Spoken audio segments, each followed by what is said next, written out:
নমস্কার বন্ধুরা, মালা রান্নাঘরে সবাইকে জানাই স্বাগত। আজকে আপনাদের সাথে আমি শেয়ার করব মুড়ির মোয়া।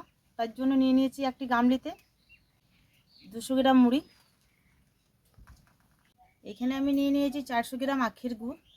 মুড়ির মোয়া বানাতে গেলে আখের গুড়ই দরকার।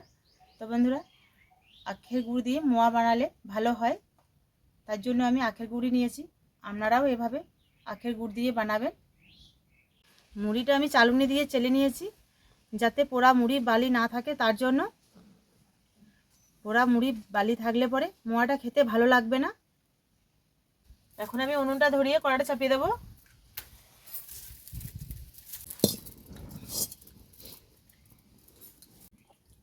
কড়াটা গরম হয়ে গেছে। নিয়ে নিয়েছি একটি বাটি। এই বাটির মাপে 2 বাটি আমি জল দিয়ে দেবো।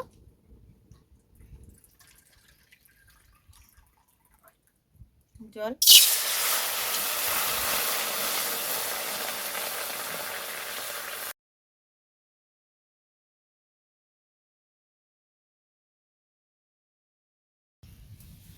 দেখুন বন্ধুরা, জলটা ফুটে উঠেছে। এখন আমি দিয়ে দেবো গুড়টা, পুরো গুড়টাই দিয়ে দেবো।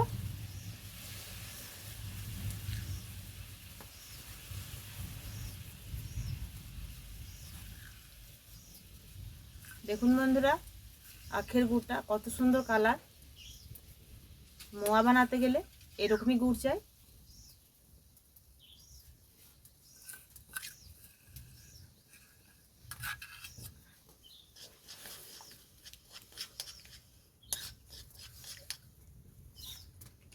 এইভাবে আমি কিছুক্ষণ জাল করে গুড়টাকে পাক করে নেব।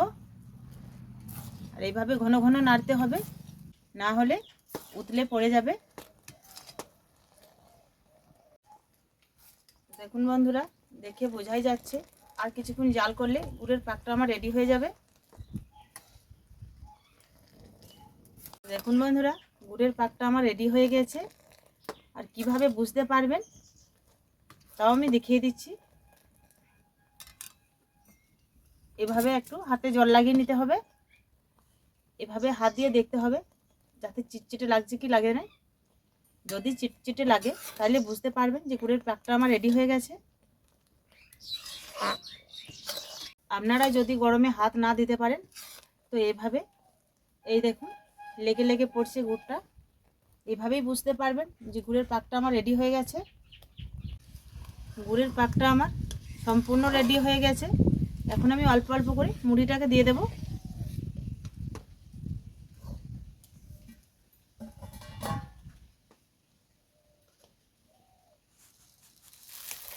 মুড়িটাকে এভাবে অল্প অল্প করে দিতে হবে।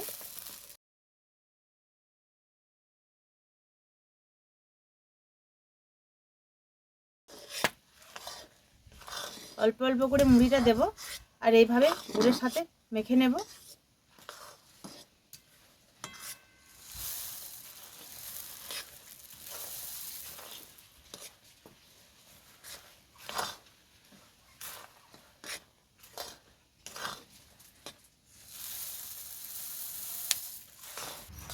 বন্ধুরা, আমি ঘরের ভাজা মুড়ি দিয়ে মোয়াটা বানাচ্ছি।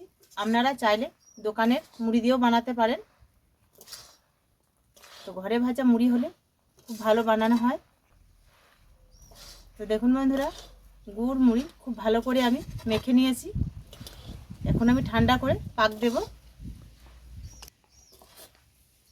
খুব বেশি ঠান্ডা করব না, অল্প একটু ঠান্ডা করে মোয়াগুলোকে আমি পাক দিয়ে নেব।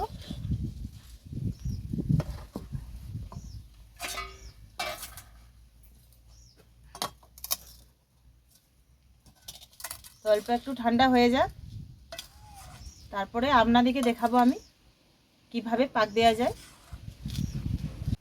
মুড়ি আর গুড়ের মিশ্রণটা অনেকটাই ঠান্ডা হয়ে গেছে। এখন আমি হাত দিয়ে পাকিয়ে নেব। মোয়াগুলোকে বানাবার জন্য আমি একটু হাতে জল লাগিয়ে নেব। আপনারা চাইলে তেলও লাগিয়ে নিতে পারেন। তো এখন আমি মোয়াগুলোকে পাক দিয়ে নেব। এই দেখুন, এইভাবে একটু চাপ দিয়ে দিয়ে পাক দিতে হবে, তাহলে ভালো পাকটা নেবে। এই দেখুন বন্ধুরা, একটা বানানো হয়ে গেছে। আরও একটা আপনাদেরকে দেখাচ্ছি।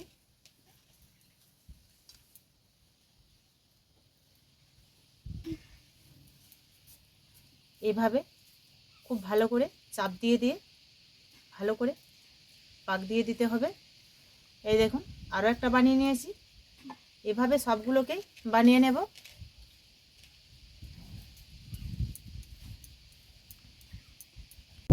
খুব একটু ঠান্ডা হলে হবে না, একটু গরম থাকতে থাকতে পাক দিতে হবে। বেশি ঠান্ডা হয়ে গেলে পাকটা দেওয়া যাবে না, তার জন্য।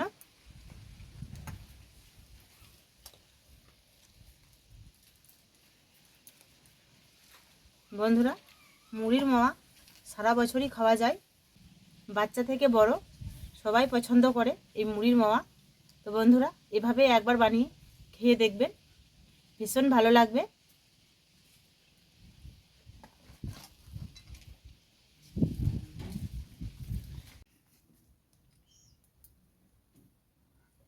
তো দেখুন বন্ধুরা, একই সাইজে আমি কতগুলো বানিয়ে নিয়েছি, আর একটু আছে, এইটুকু বানিয়ে নিলেই হয়ে যাবে মুড়ির মোয়া। খুব কম উপকরণে কম সময়েই বানানো যায়। আপনারাও এইভাবে বানাবেন, খুবই ভালো লাগবে।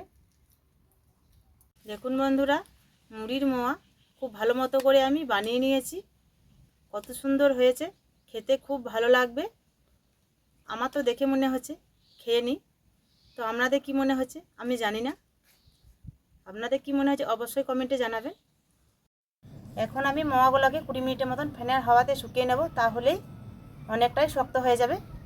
আমাদের ভিডিওটা কেমন লাগলো অবশ্যই কমেন্টে জানাবেন। ভিডিওটা ভালো লাগলে লাইক শেয়ার করবেন। আর আপনাদের কাছে আমার একটাই অনুরোধ, আমার চ্যানেলে নতুন হয়ে থাকলে চ্যানেলটাকে সাবস্ক্রাইব করে রাখবেন, পাশে থাকা বেল আইকনটি ক্লিক করে দেবেন নতুন নতুন ভিডিও পাওয়ার জন্য।